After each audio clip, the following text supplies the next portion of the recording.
You know where the word slave comes from? I don't know. Maybe this is one of those things that everybody already knew but me, and now I'm just that guy pointing out the arrow and the FedEx logo. But I just learned this the other day, and I found it fascinating. Okay, so it comes from Slav, right, as in Slavic people. And even if you didn't know that leading, that probably would have been your guess. That's kind of obvious. But the reason why is pretty fucked up.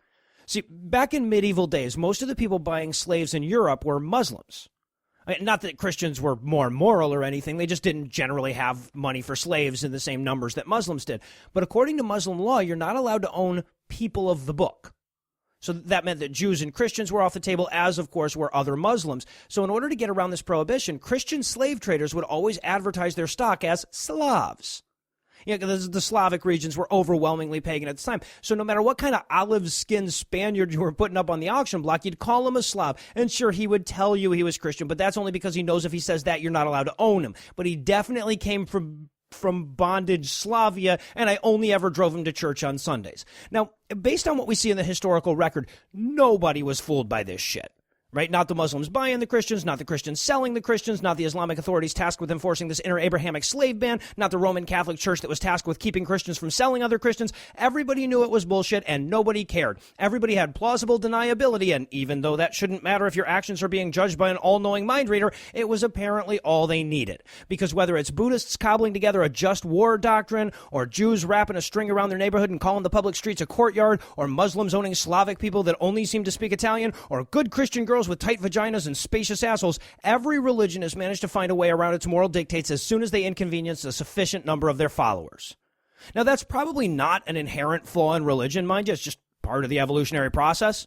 You got to figure at a certain point that sect of Buddhism that was sticking with the nonviolence thing got the fuck killed out of them by the sect that wasn't. And sure, you can point to a couple examples of uncompromising pacifist sects in all the major world religions, but, you know, they only persist as long as they're surrounded by non-pacifist sects of that same religion. Hell, even the Quakers weren't above paying some Indians to kill some other Indians when pacifism got inconvenient enough. So ultimately, the end result is that almost every religion is a system designed to phrase moral dictates in such a way as to be maximally ambiguous while sounding maximally explicit. In other words, religions aren't methods of instilling morality, but rather methods of circumventing it. And if you think about it for a second, of course they are, because we don't need a method of instilling morality. Morality, in its most basic sense, is innate. Science has demonstrated that over and over again. You show a 3-month-old baby a video where one doll is nice and the other is mean, and 87% of the time that baby wants to play with the nice doll.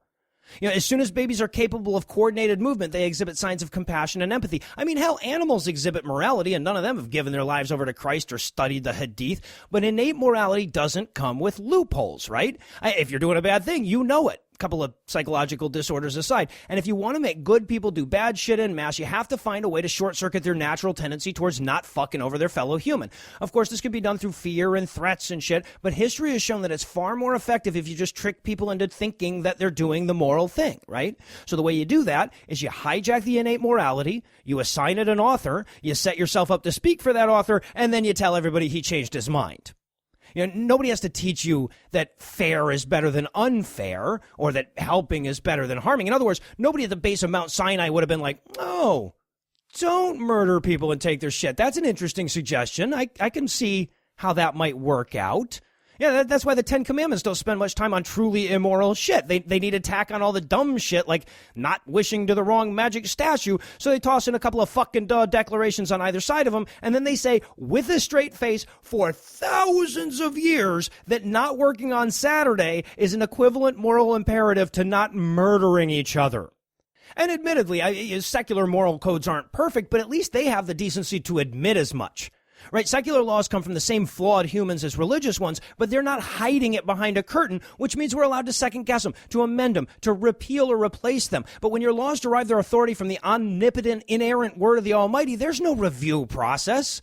Yeah, maybe you can loophole your way around some of them and a la carte your way around some others, but I'm guessing that if you put God's word to a vote, the majority of Hasidic Jews would agree that God no longer gives a fuck about pushing buttons on the Sabbath. And of course, this is inevitable. The simple passage of time guarantees that even where religious laws aren't immoral, they're still going to be obsolete as often as not, and that means you don't even need a nefarious player manipulating them from the top to bring about all sorts of detrimental shit. You leave a bunch of religious laws laying around long enough, and one population can all but accidentally genocide another. All the various faiths like to bill themselves as the source of morals, but that belies reality. At their best, religions are sources of moral confusion, and at their worst, sources of moral abdication.